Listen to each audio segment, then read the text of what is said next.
On collaboration. আমরা একটু ভিতরে যাই, তাহলে বুঝে ফেলবো জিনিসটা আসলে কি। রেনোয়া, জরানোয়া যাকে বলা হয়, বিখ্যাত ফিল্ম মেকার, যিনি সত্যজিৎ রায় যার শুটিং এ গিয়ে বসে থাকতেন এই ভদ্রলোক। তো উনি কি বললেন? উনি বললেন, he insisted movies had the potential to be literature but should never be considered a true art. মানে বলতেছে যে মানে সম্ভাব্য একটা হতে পারতো কি, যে ইয়ের মতো, সাহিত্যের মতো হতে পারতো কোনটা, সিনেমাটা, কিন্তু এইটা কখনোই ট্রু আর্ট, সত্যিকারী শিল্প বলে বিবেচনা করা উচিত না। কেন? True art is the sole vision of one person. মানে উনি বলতেছেন যে সত্যিকারী শিল্পটা হচ্ছে একজন মানুষের একটা মানে একক একটা ভিশন। সিনেমা একক না, সিনেমা অনেক মানুষের জিনিস। তো এই জন্য উনি এটা ট্রু আর্ট বলছেন। আচ্ছা, আর কি বলছেন উনি?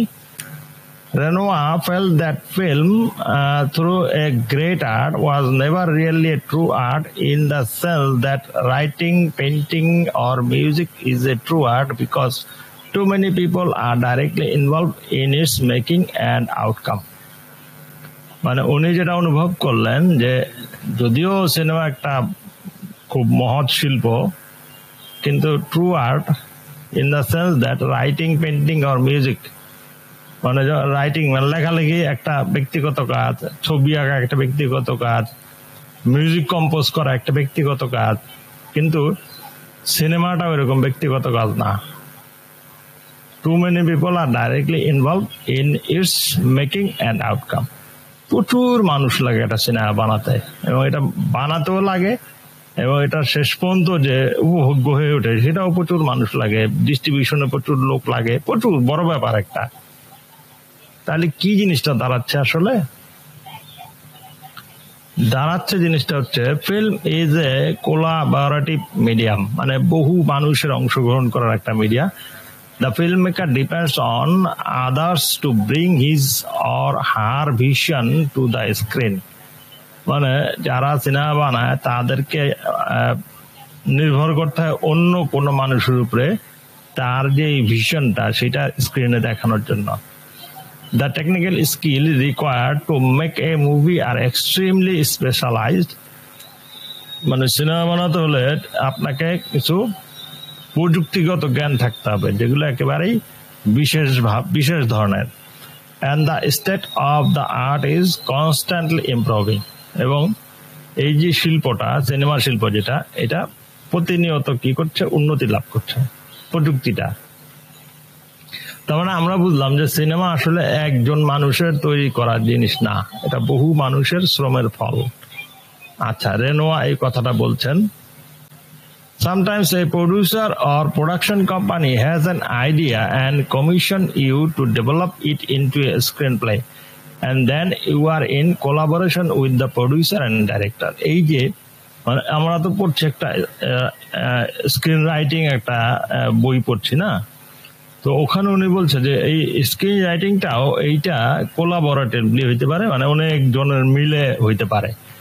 সেটাই হলো এই চ্যাপ্টারটার মূল বিষয়, যে কয়েকজন মিলে একটা স্ক্রিন প্লে কিভাবে লেখে, এটাই এখানে আলোচিত হবে। তো ওখানে উনি বলতেছে যে sometimes a producer or production company has an idea, মানে একটা প্রডিউসার অথবা প্রোডাকশন কোম্পানির কোনো একটা আইডিয়া থাকতে পারে, and commission you to develop it into a screenplay, এবং আপনাকে দায়িত্ব দিতে পারে এইটাকে একটা স্ক্রিন প্লে বানাতে। এটা প্রচুর ঘটে, মানে আমার ক্ষেত্রে ঘটছে, আপনার ক্ষেত্রেও ঘটবে, যে বলে দিবে যে ভাই আমার একটা আইডিয়া আছে, আমি একটু আপনার সাথে শেয়ার করি, আপনি স্ক্রিপ্টটা লিখে দেন।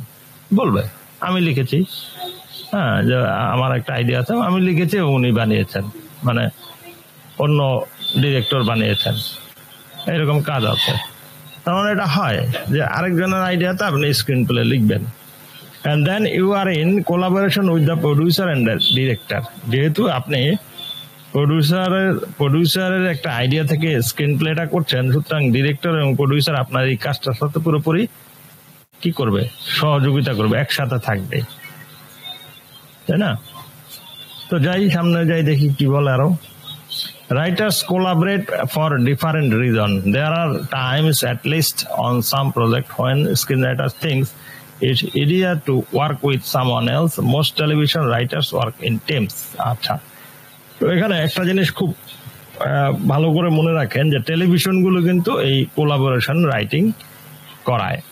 অনেক টেলিভিশনের নিজস্ব রাইটিং টিম আছে যারা লেখে, এবং ওই লেখাগুলো ওরা বিশেষত সিরিয়াল যখন করায়, সিরিয়ালের ক্ষেত্রে একটা রাইটিং টিম করে দেয়, ওরা এই সিরিয়ালটা লেখে। এখন প্রায় সারা দুনিয়াতেই টেলিভিশনে রাইটিং টিম থাকে নিজস্ব, এবং ওরা সিরিয়ালগুলোর গল্প লেখে, ডেভেলপ করে, এবং তারপরে সিরিয়াল তো বহুদিন ধরে চলে, সুতরাং ওটা রেগুলার লিখতে হয়। তো কি দ্বারা জিনিসটা, writers collaborate for different reason, মানে এই যে পারস্পরিক সহযোগিতার মাধ্যমে লেখাটা, এই লেখাটা বিভিন্ন কারণে হয়। দেয়ার আর টাইমস, মানে সময়ের কমতি থাকতে পারে, এই জন্য আরেকজনের সহায়তা দরকার হইতে পারে, এবং কি হইতে পারে যে আরেকজনকে দিয়ে কাজ করে নেওয়া অনেক সহজ। আসলে এটা তো একটা বিষয়। When you decide to collaborate on a screenplay with someone, it's important to distinguish the 3 stages of collaborative process. মানে যখনই আপনি আরেকজনের সাথে সহযোগিতামূলক ভাবে কাজটা করবেন, মিলে ঝিলে কাজটা করবেন, তখনই 3টা জিনিস আপনাকে মাথায় রাখতে হবে। Establishing the ground rule of the collaboration, মানে এই যে আপনারা যে পরস্পর সহযোগিতা করে কাজটা করবেন, এই কোলাবোরেশনটা কিভাবে হবে, মানে কার কি ভূমিকা হবে, এটার জন্য একটা গ্রাউন্ড রুল, একটা নিজেরা নিয়ম ঠিক করে নেবেন যে ভাই এমনি কাজটা করব। The preparation required to write the material, মানে এই যে লেখাটা লিখবেন তার জন্য যে উপাদানগুলো দরকার হবে সেইগুলোকে আগে থেকে তৈরি করে নিতে হবে, মানে লেখা শুরু করার আগে। তারপরে হচ্ছে দ্য অ্যাকচুয়াল রাইটিং ইটসেলফ, যখন লেখাটা শুরু হবে, তার মানে আপনি কিভাবে কে কি ভূমিকা পালন করবে সেটা শুরু করবেন। তারপরে হলো লেখা শুরু করার আগে কি করবেন সেই জিনিসগুলো ঠিকঠাক করে নেবেন, এবং তারপরে লেখাটা লিখবেন। এই 3টা জিনিস আপনি আগেই ঠিক করে নিতে হবে। Collaboration is relationship, is 50-50 proportion. 2 or more people are joining together to create an end product, a screenplay or television show or whatever. মানে কোলাবোরেশন হচ্ছে একটা রিলেশনশিপ, মানে সম্পর্কের মতো, এবং এটা বলা যায় যে 50-50-এর মতো, মানে দুই পক্ষ পরস্পরকে হেল্প করবে, এবং দুইজন অথবা অনেক লোকজন মিলে create an end product, an screenplay or television show or what ever. হ্যাঁ, তো যাই করেন না কেন, মানে তারা একেবারেই মানে শেষ দ্য এন্ড প্রোডাক্টটা তৈরি করে দিবেন। Sometimes we get bogged down the being right and in the process of engaging in various ego struggles, so it's best you ask yourself some question before you begin. মানে সমস্যাটা কি, কখনো আমাদের মধ্যে ইগো থাকে যে আমি যা বলছি সেটাই সঠিক, মানে এইরকম হইলে যেটা ঝামেলা হয়, মানে দলবদ্ধভাবে কাজটা করা যায় না। সবাই মিলে যে কাজ করতে হলে আপনার এই ইগো প্রবলেমটা থাকবে না, এই কথাটা উনি এখানে বলছে। যে for example, why are you collaborating? Why is your partner collaborating? What's the reason you are choosing to work with somebody else? Because it's easier, safer, not as lonely, out insecurity. মানে এই প্রশ্নগুলি করে নেবেন এবং আপনার ইগোটাকে দূর করে নিতে হবে।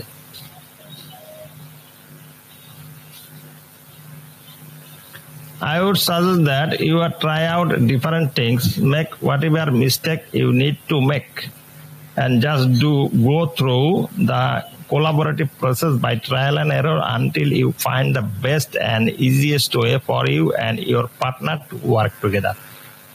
একেবারে পুরানো পদ্ধতি যে কি করতে হবে, যা ভুল করার ভুল করে নেন, এবং এই ট্রায়াল এন্ড এরর এই পদ্ধতিতে মানে ভুল করবেন এবং শিখবেন, এই পদ্ধতিতে আপনি সহযোগিতামূলক ভাবে কাজটা সামনে আগাবেন এবং এইভাবে ভুল করতে করতে আপনি সঠিক কাজ করার পদ্ধতিটা পেয়ে যাবেন। There are 4 basic and equal position in collaboration, মানে 4টা পদের লোক একসাথে মিলে এই রাইটিংটা হতে পারে। একটা হচ্ছে রাইটার, একটা হচ্ছে রিসার্চার, একটা হচ্ছে টাইপিস্ট, একটা হচ্ছে editor. No position is more important than another. এই যে একজন রাইটার হবে, একজন রিসার্চার হবে, একজন হবে টাইপিস্ট, একজন হবে এডিটর, এবং এদের মধ্যে কেউ কোনো গুরুত্বহীন না আসলে। মোট কথা হচ্ছে যে যদি 4 জন মিলে লেখেন তাহলে 4 জন 4টা ভূমিকা নেবেন, যে আমি এই কাজটা করবো, আমি এই কাজটা করবো, আমি এই কাজটা করবো। কেউ হয়তো রিসার্চ করবে, কেউ হয়তো শুধু টাইপ করবে, কেউ হয়তো আইডিয়াগুলি তৈরি করবে, কেউ হয়তো পরে লেখা শেষ হওয়ার পরে আবার রিরাইট করবে। তাহলে এই জিনিসগুলি ঠিক করে নিতে হবে যে কে কোন কাজটা করবে।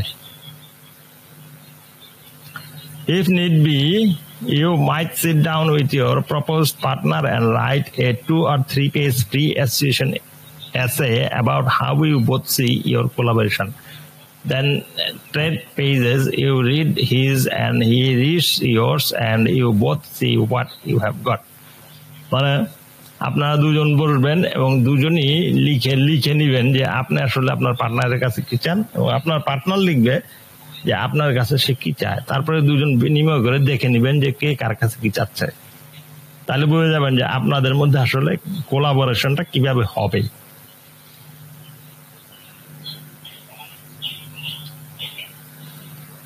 You'll need a couple of weeks simply to explore the organize a work schedule that support both of you. প্রথম কথা হচ্ছে একটা কি করতে হবে, কাজে নামলেন তো, কাজে নামলে প্রথমে একটা শিডিউল করে নিতে হবে যে কোন সময় আপনারা কাজটা করবেন। This might be a good time for the two of you to get together and lay out the storyline. হ্যাঁ, প্রথমেই দুজনকে একসাথে বসে আপনার স্টোরি লাইনটা প্ল্যানটা করতে হবে। Don't be afraid to try something that doesn't work. মানে ভয় পাবেন না, যেটা কাজে লাগবে না এমন কোনো কাজ করতে ভয় পাবেন না। মানে যা খুশি তা করেন এবং লেখা শুরু করেন, জাস্ট ডু ইট, মানে করেন। মেক মিস্টেক, ভুল করেন। Create your collaboration by trial and error, ওই কথাগুলো বলছে যে আপনি ভুল করতে করতে শেখেন। And don't plan on doing any serious writing until the ground rule are set. মনে আছে 3টা নিয়মের কথা বলা হয়েছিল যে গ্রাউন্ড রুল করে নেবেন এবং তারপরে লেখা শুরু করার আগে কিছু ম্যাটেরিয়াল আগে সাজায় নিবেন যে কি কি লিখতে হবে, প্ল্যানটা করবেন এবং আপনারা কে কোন ভূমিকায় থাকবেন সেটা আগে ঠিক করে নেবেন। The last thing you are going to do is write. তারপর সর্বশেষ কাজটা হবে আপনারা লিখতে শুরু করবেন। Before you do that you have got to prepare the material. আপনি লেখা শুরু করার আগে সেই লেখার উপাদানগুলি প্রস্তুত করে নেবেন। Again, collaboration is a 50-50 division of labor. মানে এই যে মিলেমিশে কাজ করে দলবদ্ধ যে লেখাটা, এই লেখাটা মানে 50% হয় দুজনের মধ্যে। মানে উনি 50% দিবে, উনি 50% দিবে, এই মিলে লেখাটা হবে। In terms of developing the story, it's best to work on the story together. ঠিক আছে, দুজন মিলে স্টোরিটা, এটা একটা শব্দই আছে ব্রেন স্টর্মিং, আমরা হয়তো বা একটা ভিডিও দেখতেও পারি। তো এটা একটু পড়ে নেই, তারপরে যাচ্ছি জিনিসটা কি আসলে। Verbalize the story line in a few sentence, সেটা হচ্ছে যে কয়েকটা বাক্যে স্টোরি লাইনটা লিখে ফেলেন। Create a subject of the screen play, এই স্ক্রিন প্লেটার বিষয়বস্তুটা লিখে ফেলেন। দ্য অ্যাকশন, এখানে কি কি ঘটনা ঘটবে সেগুলো লিখে ফেলেন। অ্যান্ড ক্যারেক্টার্স, এবং এখানে কয়টা ক্যারেক্টার লাগবে সেগুলো লিখে ফেলেন। Then break it down into genre, মানে এটা কোন জনরায় লেখা হবে সেটা লিখে ফেলেন। জনরা জিনিসটা কি? জনরা হচ্ছে যে আমরা বিষয়বস্তু অনুসারে বিভিন্ন ভাগ করি সিনেমাকে। অ্যাকশন জনরা, রোমান্স জনরা, এরকম নানা ধরনের জনরাতে ভাগ করি। থ্রিলার, হরর, তারপর হচ্ছে মিস্ট্রি, এরকম নানা ধরনের জনরা আছে, এগুলো ভাগ করি। এবং আপনি এই জনরাটা কেন করা হয়? জনরাটা এই জন্য করা হয় যে আগে থেকে বুঝে নেওয়ার জন্য যে এটা কোন ধরনের দর্শকের জন্য।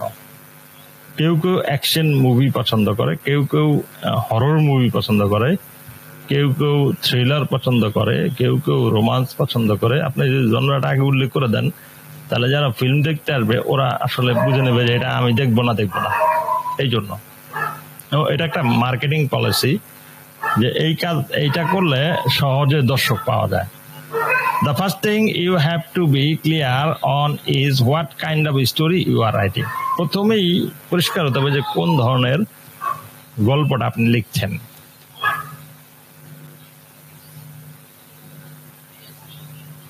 Both of you have to know where you are going so you can determine the best way to getting there. প্রথমে লক্ষ্যটা নির্ধারণ করতে হবে যে আপনারা কোথায় যাবেন গল্পটাকে নিয়ে।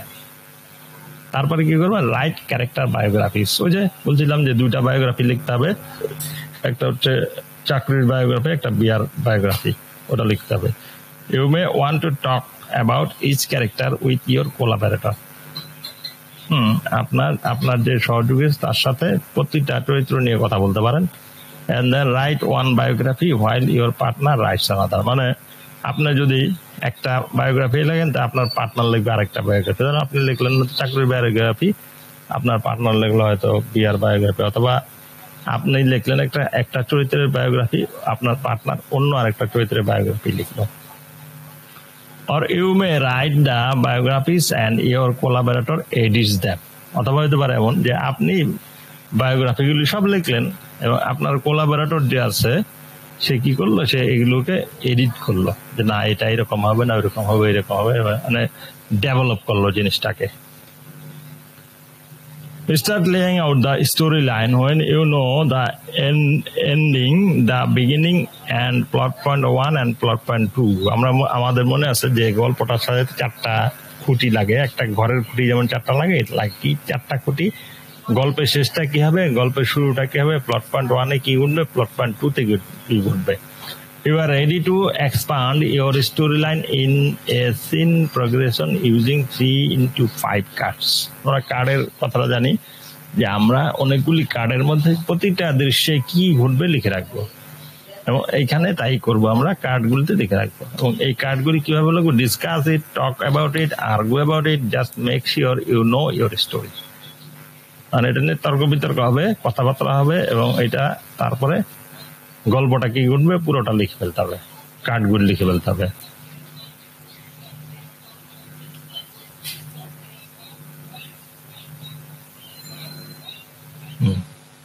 Collaboration means working together. এখানে উনি সংজ্ঞাটা দিছে যে কোলাবোরেশন মানে কি, মানে হচ্ছে একসাথে কাজ করা। The key to collaboration or any relationship for that matter is communication. মানে এই কোলাবোরেশনের জন্য সবচেয়ে বেশি যে জরুরি জিনিসটা সেটা হচ্ছে যোগাযোগ করার ব্যাপারটা। You have got to talk to each other, মানে প্রত্যেকের সাথে কথা বলতে হবে। Without communication there is no collaboration, only misunderstanding, anger and disagreement. যদি যোগাযোগটা ঠিক মতো না হয় তাহলে কি হবে? ভুল বোঝাবুঝি হবে, রাগারাগি হবে, এবং তারপরে কি হবে? মানে অসম্মতি তৈরি হবে, তাই না? তো এটা করা যাবে না, যোগাযোগ থাকতে হবে খুব সুন্দর পরস্পরের সাথে।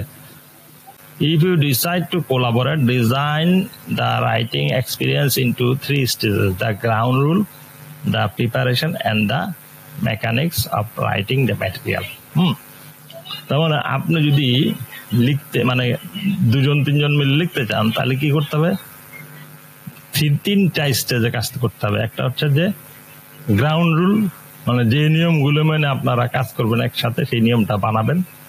তারপরে হচ্ছে প্রিপারেশন, ম্যাটেরিয়ালগুলো তৈরি করবেন, কি কি জিনিস লাগবে। যেমন প্রিপারেশন ম্যাটেরিয়ালের মধ্যে হইতে পারে যে এই গল্প শুরুটা কি, গল্পের শেষটা কি, তারপরে প্লট পয়েন্ট 2টাতে কি, এগুলো ঠিক করে নেওয়া, তারপরে কার্ডগুলি ঠিক করে নেওয়া, এগুলো হচ্ছে প্রিপারেশন। মানে লেখার আগে সবকিছু রেডি করে নেবেন যে কার্ড প্রত্যেকটা সিনের মধ্যে কি ঘটবে, তারপরে অ্যাক্ট 1 এর মধ্যে কি ঘটবে, অ্যাক্ট 2 তে কি ঘটবে, অ্যাক্ট 3 তে কি ঘটবে, সিকোয়েন্স গুলি ঠিক করে নেবেন যে এই সিকোয়েন্সের মধ্যে কতগুলি সিন হবে। 8টা সিকোয়েন্স যদি হয় তাহলে প্রতিটা সিকোয়েন্সের মধ্যে কয়টা করে সিন করবেন, 7টা 8টা করে সিন রেডি করবেন প্রতিটা সিকোয়েন্সের জন্য। এগুলো রেডি করে তারপরে লিখতে শুরু করবেন। ঠিক আছে, মোটামুটি এই আলাপ। তার মানে জিনিসটা দাঁড়াইলো যে আপনি, আমরা যদি একটু সাম আপ করি জিনিসটা, যে আপনি একটা মানে ওয়ার্কিং টুগেদার 2 জন মিলে কাজ করবেন বা 3 জন মিলে কাজ করবেন বা 4 জন মিলে কাজ করবেন, সেক্ষেত্রে প্রথমে যেটা করবেন, প্রথমেই যেটা হলো একটা যে কিভাবে কাজটা করবেন সেটা ঠিক করে নেবেন।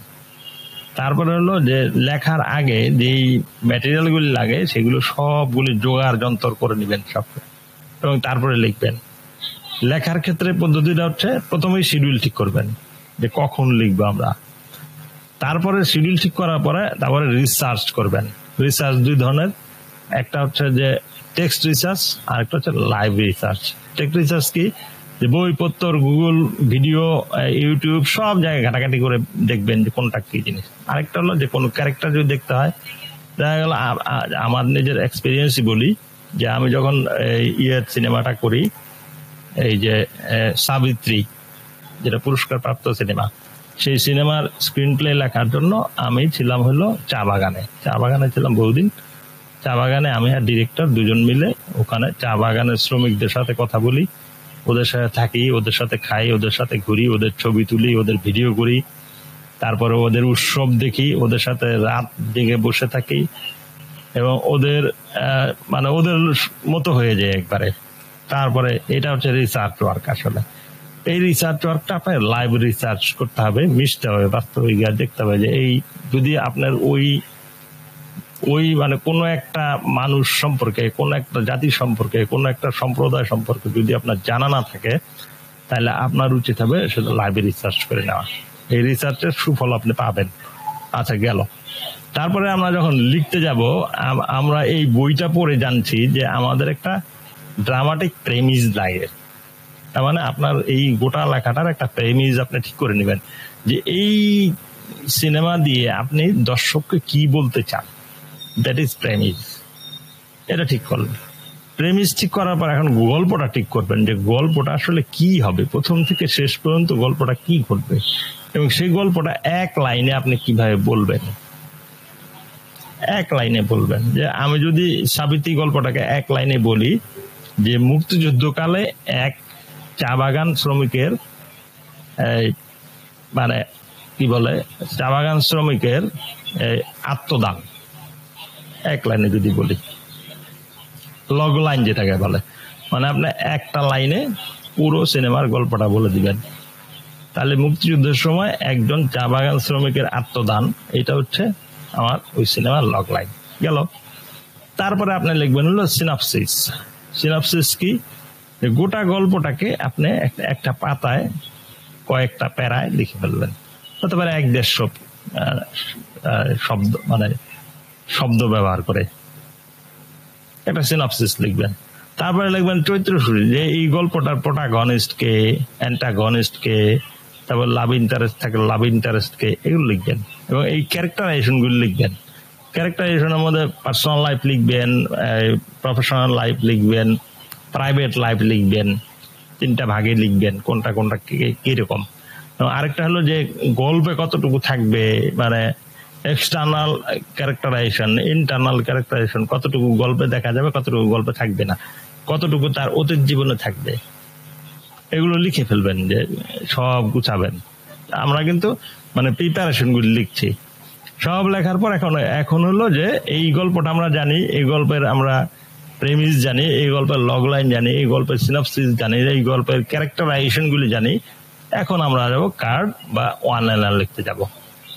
কার্ড নিব, একটা আলাদা আলাদা কাগজ নিব, এবং প্রতিটা কাগজে প্রতিটা দৃশ্যের প্ল্যান লিখে ফেলবো। প্রতিটা দৃশ্য, কোন কোন দৃশ্যে কি ঘটবে, এভাবে ধরেন 70-80টা বা 50-60টা বা 70টা দৃশ্য হইল। তারপরে এই কার্ডগুলি আমরা সাজাবো, যে কোনটা ফার্স্ট একটা যাবে, কোনটা সেকেন্ড একটা যাবে, কোনটা কোন সময় কোনটা ঘটবে, ধারাবাহিকতা সাজাবো, মানে ন্যারেটিভ স্টাইলে সাজাবো, যে ন্যারেটিভটা কিভাবে যাবে। সাজানোর পরে এখন আমরা ডায়লগ লিখতে শুরু করব। যে কোন দৃশ্যে কে কি বলবে অথবা বলবে না, কিছুই বলবে না, ওই দৃশ্য তো কেউ কিছু বলবে না, এই জাতীয় জিনিসগুলো আমরা লিখবো। আরেকটা হচ্ছে যে আমরা দুইটা জিনিস এখানে এই বইটাতে নাই জিনিসগুলো, কিন্তু একটা জিনিস সিনেমা অবশ্যই লাগে, সেটা মিউজিক আর মন্তাজ। তো মিউজিক মন্তাজ গুলো কোথায় কোথায় যাবে এগুলো আমাদের সাজাতে হবে। এটা মোটামুটি আপনার মানে আপনি এককভাবে স্ক্রিন প্লে লেখেন অথবা আপনি যদি চারজন পাঁচজন মিলে লেখেন, তা একই কাজের পদ্ধতি। চারজন পাঁচজন মিলে লেখলে যে লাভটা হচ্ছে যে কাজের প্রেশার কমবে, আরেকটা হচ্ছে ব্রেন স্টর্মিং, যেটা বলছিলাম যে আইডিয়া মাথায় আসবে সেইটা সহজে আসবে। এবং সেক্ষেত্রে এক একজন একটা পজিশন হইতে পারে, একজন রিসার্চার হইতে পারে, একজন টাইপিস্ট হতে পারে, একজন রাইটার হতে পারে, একজন এডিটর হতে পারে। ওই যে কোশ্চেন ছিল ওই যদি এটা এই চ্যাপ্টারের সাথে ঠিক রিলেভেন্ট কিনা জানি না, ওই যে আপনি বলতেছিলেন জেনের বা ক্যাটাগরি থাকে যে স্টোরি আসলে মোটা দাগে বললে ফিল্মের স্টোরি কয়টা ক্যাটাগরির ভিতরে আমরা ভাগ করতে পারি? এটা কি আসলে কোনো ক্যাটাগরি আছে, মানে ওইভাবে আছে নাম্বার অফ ক্যাটাগরি? টোটাল 20টা হ্যাঁ 20টা হয়। এবং এটা আপনি এইটার টোটাল ব্যাপারটার কোনো শেষ নাই। কারণ হলো কোন সিনেমায় একেবারে মৌলিক জনরা হয় না। ধরুন আপনি রোমান্স সিনেমার মধ্যে কিছু অ্যাকশন থাকতে পারে, আবার অ্যাকশন সিনেমার মধ্যে আপনার হরর থাকতে পারে, হরর সিনেমার মধ্যে হয়তো বা কিছু মিস্ট্রি থাকতে পারে, মিস্ট্রি সিনেমার মধ্যে কিছু থ্রিলার থাকতে পারে। এইরকম মানে একই সাথে কয়েকটা জনরা একটা সিনেমায় থাকতে পারে।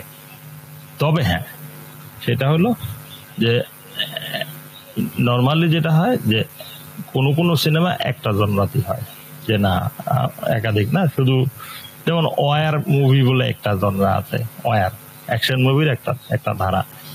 সেক্ষেত্রে ওয়ার মুভি মানে ওয়ারই, কিন্তু ওয়ারের মধ্যে তো রোমান্স থাকতে পারে, ওয়ারের মধ্যে থ্রিলার থাকতে পারে, মানে দুইটা বৈশিষ্ট্য একসাথে থাকতে পারে।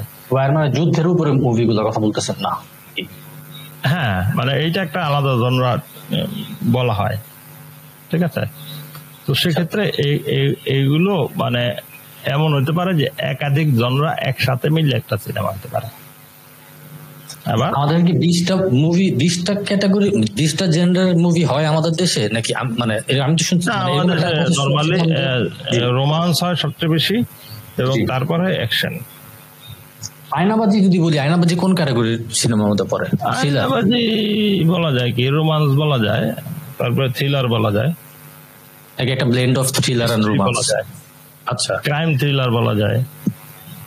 এরকম কি কোনো স্ক্রিন প্লের নিয়ম আছে যে এই জেনরাতে ফেলাইলে এটার ভিতরে রেশিওটা এরকম হবে? ফর এক্সাম্পল যদি থ্রিলার আর রোমান্স হয় তাহলে এটা 70-30 বা উল্টা, এরকম কোন রেশিওর কথা আছে? কোন ফর্মুলা না, এটা স্ক্রিন রাইটার নিজস্ব সৃজনশীলতার জায়গায় এই ধরনের ফিক্সড করে দেওয়া যায় না, দেওয়া উচিত না।